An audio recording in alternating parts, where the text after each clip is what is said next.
കേന്ദ്ര സർക്കാരിനെതിരെ ആഞ്ഞടിച്ച് കോൺഗ്രസ് നേതാവും ലോക്സഭാ പ്രതിപക്ഷ നേതാവുമായ രാഹുൽ ഗാന്ധി.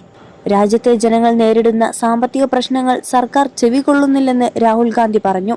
കർഷകരും യുവജനങ്ങളും തൊഴിലാളികളുമടക്കം ജീവിക്കാൻ പാടുപെടുമ്പോൾ ഉന്നത നേതൃത്വം PR പരിപാടികളിൽ ഏർപ്പെട്ടിരിക്കുകയാണെന്ന് രാഹുൽ ഗാന്ധി ആരോപിച്ചു.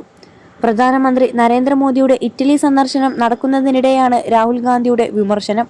നമ്മുടെ തലക്ക് മുകളിൽ സാമ്പത്തിക പ്രതിസന്ധിയുടെ കാർമേഘങ്ങൾ ഉരുണ്ടുകൂടുമ്പോൾ നമ്മുടെ പ്രധാനമന്ത്രി ഇറ്റലിയിൽ മിഠായി വിതരണം ചെയ്യുന്ന തിരക്കിലാണ്.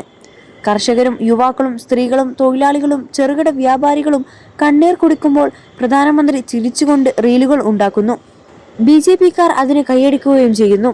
ഇതൊരു നേതൃത്വമല്ല, ഇതൊരു പ്രഹസനമാണ്, രാഹുൽ ഗാന്ധി എക്സിൽ പങ്കുവച്ച പോസ്റ്റിൽ പറഞ്ഞു. ഇറ്റാലിയൻ പ്രധാനമന്ത്രി ജോർജിയ മെലോണിക്ക് പ്രധാനമന്ത്രി നരേന്ദ്രമോദി പാർലെയുടെ മെലഡി മിഠായി സമ്മാനിച്ചതിന്റെ ദൃശ്യങ്ങൾ പ്രചരിക്കുന്നതിനിടെയാണ് രാഹുൽ ഗാന്ധിയുടെ വിമർശനം. പ്രധാനമന്ത്രിയുടെ വിദേശ സന്ദർശനത്തിനെതിരെയും രാഹുൽ മുൻപ് രംഗത്തെത്തിയിരുന്നു.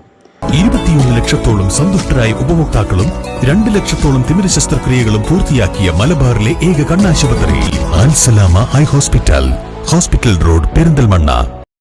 ജനങ്ങളോട് സ്വർണം വാങ്ങരുതെന്നും വിദേശത്ത് പോകരുതെന്നും പറഞ്ഞ മോദി ആയിരക്കണക്കിന് കോടി രൂപ വിലയുള്ള വിമാനത്തിൽ കയറി വിദേശത്തേക്ക് പറക്കുന്നു എന്നായിരുന്നു രാഹുൽ ഗാന്ധിയുടെ വിമർശനം. ഉത്തർപ്രദേശിലെ റായ്ബറേലിയിൽ സംസാരിക്കവെയായിരുന്നു രാഹുൽ ഗാന്ധിയുടെ വിമർശനം.